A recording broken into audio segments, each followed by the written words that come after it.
प्यारे छात्रों, नागरिक शास्त्र विषय में आज हम अध्याय कार्यपालिका के अंतर्गत भारत के राष्ट्रपति के कार्यपालिका तथा न्याय संबंधी अधिकार की चर्चा करेंगे।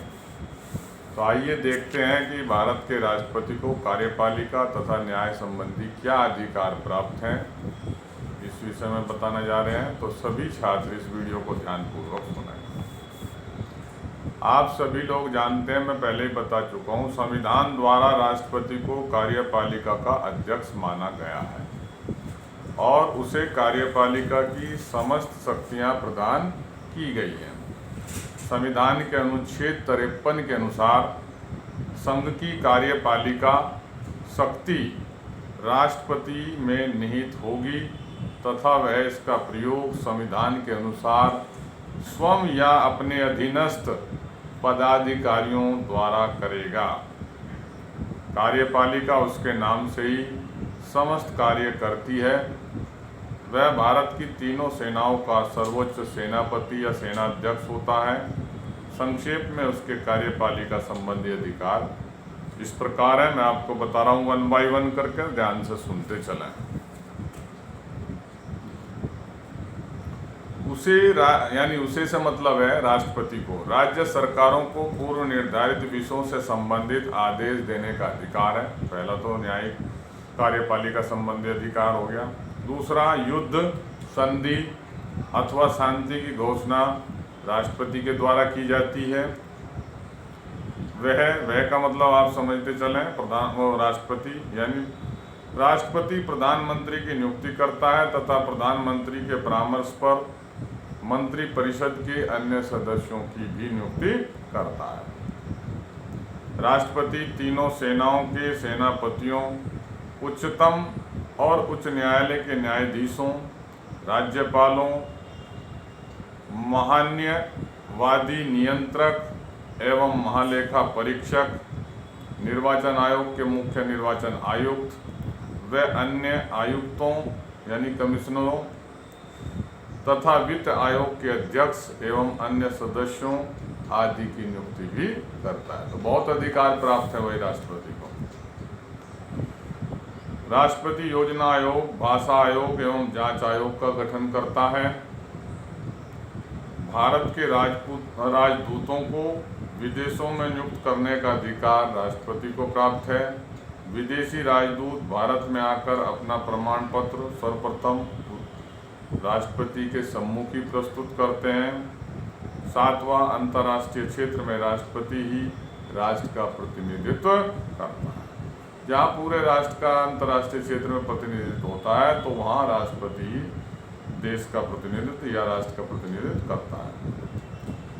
राष्ट्रपति राज्यपाल के माध्यम से राज्यों के शासन के ऊपर भी नियंत्रण रखता है और केंद्र शासित प्रदेशों के प्रशासन का संचालन भी राष्ट्रपति के निर्देशन में किया जाता है। तो इस तरीके से ये 9 कार्यपालिका संबंधी अधिकार थे राष्ट्रपति के। अब हम देखते हैं न्याय संबंधी क्या अधिकार है राष्ट्रपति के। पहला अधिकार भाई, राष्ट्रपति देश के उच्चतम न्यायालय और समस्त उच्च न्यायालयों के न्यायाधीशों की नियुक्ति कर सकता है। दूसरा, राष्ट्रपति को यह अधिकार दिया गया है कि वह किसी भी अपराधी के दंड को कम कर सकता है या कुछ समय के लिए स्थगित कर सकता है अथवा उसे दंड से मुक्त भी कर सकता है। तो न्याय संबंधी अधिकार है ये राष्ट्रपति को। नंबर 3, संसद के दोनों सदनों की मांग पर राष्ट्रपति उच्चतम न्यायालय तथा उच्च न्यायालयों के न्यायाधीशों को हटा भी सकता है भाई। चौथा, राष्ट्रपति मृत्युदंड प्राप्त अपराधी को क्षमा कर सकता है अथवा मृत्युदंड को आजीवन कारावास में बदल सकता है। तो ये इस तरीके से जो है राष्ट्रपति के कार्यपालिका और न्याय संबंधी अधिकार थे। अब हम एक प्रश्न के विषय में और चर्चा करेंगे। प्रश्न है, भारत के राष्ट्रपति के संकटकालीन अधिकारों का उल्लेख कीजिए। या ये प्रश्न दूसरे तरीके से आ सकता है, यदि राज्यों में संवैधानिक तंत्र विफल हो जाए तो यह संकट किस प्रकार दूर किया जा सकता है? विभिन्न विकल्पों का उल्लेख कीजिए। तो हम सबसे पहले देखते हैं राष्ट्रपति के संकटकालीन अधिकार। पहला अधिकार है भाई संकटकालीन अधिकार में युद्ध या बाह्य आक्रमण अथवा सशस्त्र विद्रोह के कारण उत्पन्न संकटकालीन अवस्था तथा संकट काल की घोषणा, ये अनुच्छेद 352 के अंतर्गत है, अधिकार प्राप्त है। राष्ट्रपति को संविधान के अनुच्छेद 352 के अंतर्गत संकटकालीन अधिकार प्राप्त है। ये पहला, यदि राष्ट्र पर कोई बाह्य आक्रमण अथवा देश के अंदर सशस्त्र विद्रोह हो जाए तो राष्ट्रपति संकट काल की घोषणा करके संपूर्ण देश या केवल संकटग्रस्त क्षेत्र का शासन भार अपने हाथ में ले सकता है। संकटकालीन घोषणा के लिए राष्ट्रपति स्वतंत्र नहीं है। राष्ट्रपति संकट काल की घोषणा उस समय करेगा जबकि मंत्रिपरिषद या मंत्रिमंडल लिखित रूप में राष्ट्रपति को ऐसा परामर्श दे। इस प्रकार की घोषणा भारत में भाई बच्चों अब तक 3 बार हो चुकी है। पहली घोषणा हुई थी 1962 में जब भारत और चीन का युद्ध हुआ था। दूसरी घोषणा हुई थी भारत पाक युद्ध जब 1971 में, और तीसरा आंतरिक अशांति के कारण 1975 में, इमरजेंसी लगी थी 1975 में तब। तो अब तक भारत के इतिहास में 3 बार संकटकालीन घोषणा की जा चुकी है। और इसके लिए भी संकटकालीन घोषणा राष्ट्रपति तभी करेगा जब मंत्रिमंडल द्वारा पारित लिखित प्रस्ताव राष्ट्रपति के पास भेजा जाए। संकटकालीन घोषणा की स्वीकृति 1 महीने के अंदर ही संसद से स्वीकृत होनी आवश्यक होती है। संकटकालीन घोषणा के प्रस्ताव का संसद के द्वारा 2/3 बहुमत से पारित होना आवश्यक है।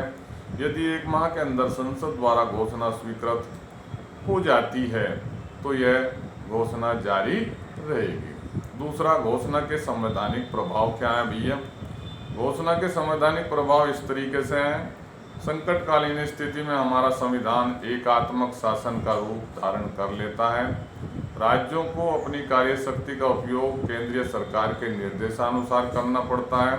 नागरिकों को मूल अधिकारों से कुछ समय के लिए वंचित किया जा सकता है जब संकटकालीन घोषणा होती है, परंतु 44वें संवैधानिक संशोधन के आधार पर यह व्यवस्था की गई है कि आपातकाल में भी जीवन और शारीरिक स्वाधीनता यानी अनुच्छेद 21 के अधिकार को समाप्त या सीमित नहीं किया जा सकता। बाकी जो मौलिक अधिकार है उनको सीमित किया जा सकता है।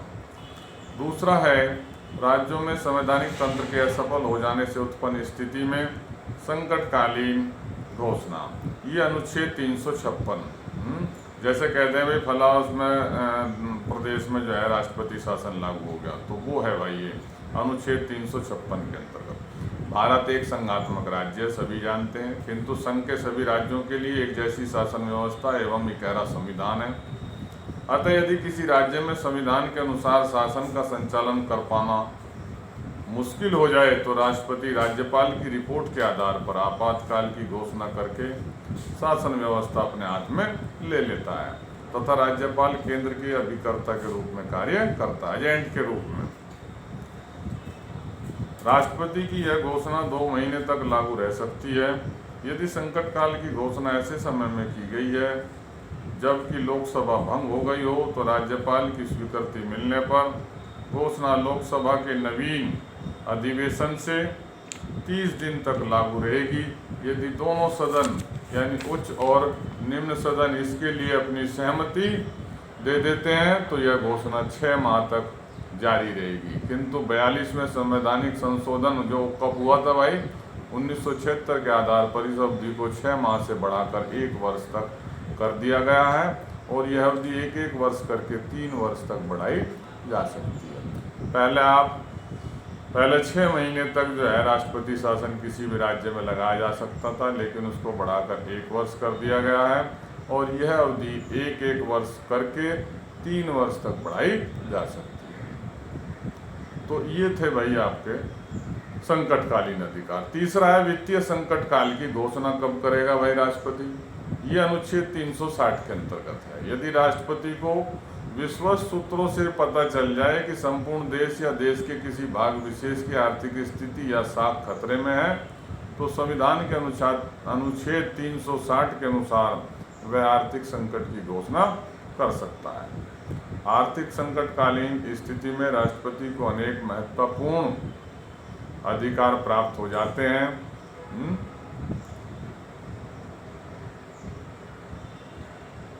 यह वह केंद्रीय एवं राज्य कर्मचारियों के वेतन में कमी कर सकता है। राज्य सरकार को उनकी आर्थिक नीति को अपने निर्देशानुसार निर्धारित करने को बाध्य कर सकता है। इस प्रकार आर्थिक संकट की स्थिति में राज्यों की आर्थिक नीति पर केंद्र का पूर्ण नियंत्रण स्थापित हो जाता है।